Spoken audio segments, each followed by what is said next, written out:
All right, guys, let's cut to the chase. Everybody knows that money starts to spiral and start compounding after you have your first $100,000. But getting that first $100,000 may be one of the hardest things you do. So today we're going to talk about 6 steps on how you can achieve this goal super easily and what you can begin working on today.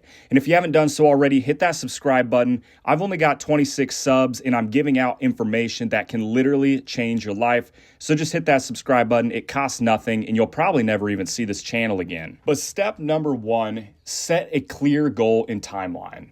When it comes to reaching any financial milestone, the number one thing you can do is break down exactly how much money you want and by when.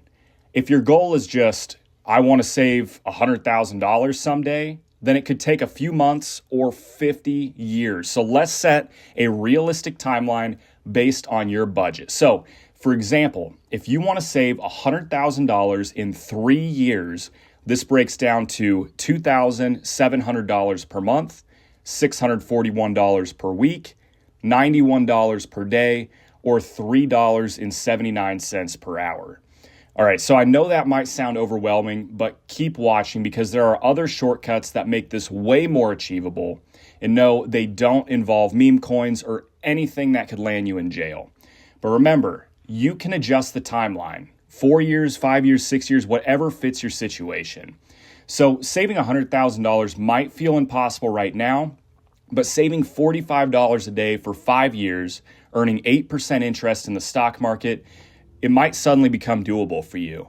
And sometimes it's literally the difference between going out to eat tonight or not. So once you've chosen your number and your timeline, move to step 2. Step 2, start immediately. Now, I know this sounds obvious, but it's where most people fail.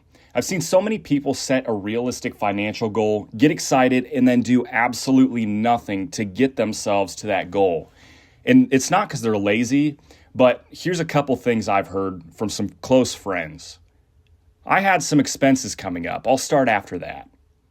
My friend's birthday is next week. I'll start after that. It's just a bad time right now. All right, but here's the truth. People who delay usually never start because life is full of expenses. So eventually when they're forced to take action, when they have no other choice, that's when they start.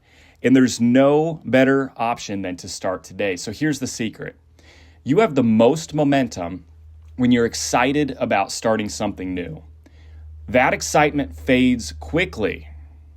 If you can turn that initial spark into something somewhat of a habit that lasts even a few weeks, you're far more likely to stick with it long term. And that's a quote there from my friend Graham Stephan. I'm sure a lot of you have heard of his channel. So again, reinforcing, once you've set your goal and timeline, start it today, not next week. Step number 3, track your spending. Now, this is where the magic begins. Literally sit down at your computer, open up an Excel spreadsheet, look at your credit card statement and track every single thing you spent money on, because here's why.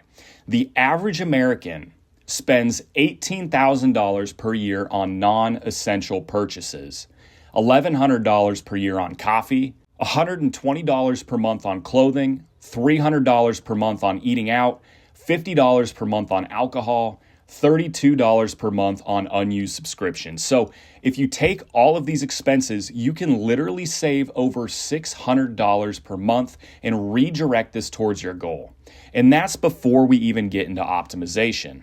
So step number 4, again, optimize your budget. So over the next 30 days, track your spending on this Excel spreadsheet and cut anything that you don't absolutely need. A study found out that the easiest things to cut back on are these: eating out, alcohol, credit card interest, clothing, electricity, cigarettes, heating and AC, unreturned items, convenience purchases, and lottery tickets. Now, most of these are fully discretionary and completely within your control. So, for example, cook at home instead of eating out. Don't order drinks at restaurants. Buy them literally at the store for 75% less. Pay off credit cards so you're not going and giving money to the bank for free. So these small changes add up fast and can literally equate to hundreds of dollars per month. But I get it. You still want to live your life. So if you don't want to cut back, move to the next strategy. Number 5, get the same thing but cheaper. This is literally one of the most powerful money hacks. Ask yourself, how can I get the exact same thing for less? So for example, just from my own life, car insurance. Every 6 to 12 months, I am literally calling around, asking companies for quotes on car insurance so that I can make sure I cash in on the best deal.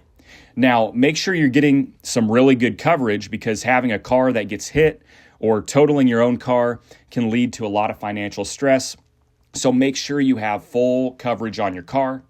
Again, I'm doing the same thing with internet and cell phone bills. And literally last year, I switched my grocery store from Walmart to Aldi, and I'm literally saving like $70 a week just shopping somewhere different. So again, optimize and get the same thing, but cheaper. All right, final step here, step number 6, understand why savings beats earning more. So a lot of people overlook this, but when you gain extra income at your job, you lose part of it too.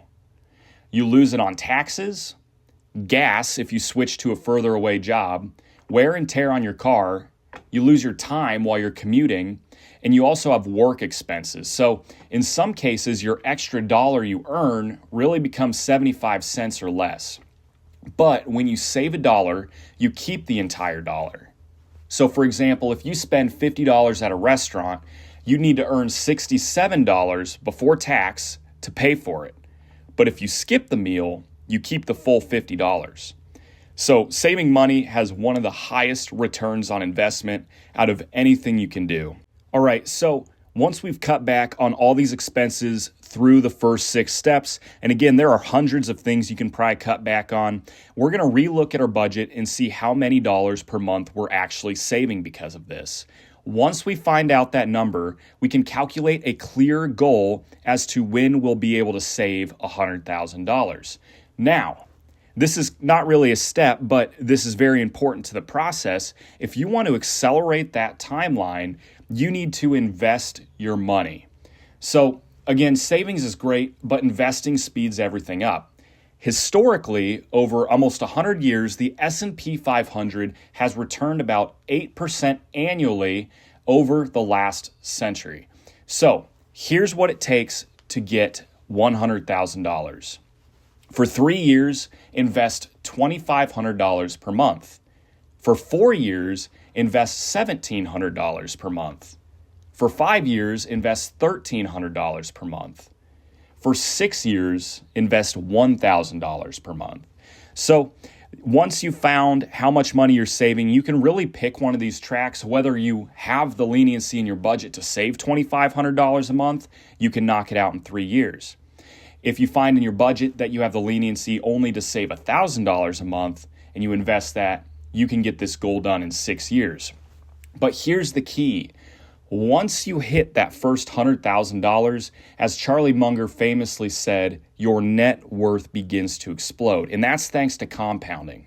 For example, $100,000 invested at 8% becomes $1 million in 30 years without adding anything extra.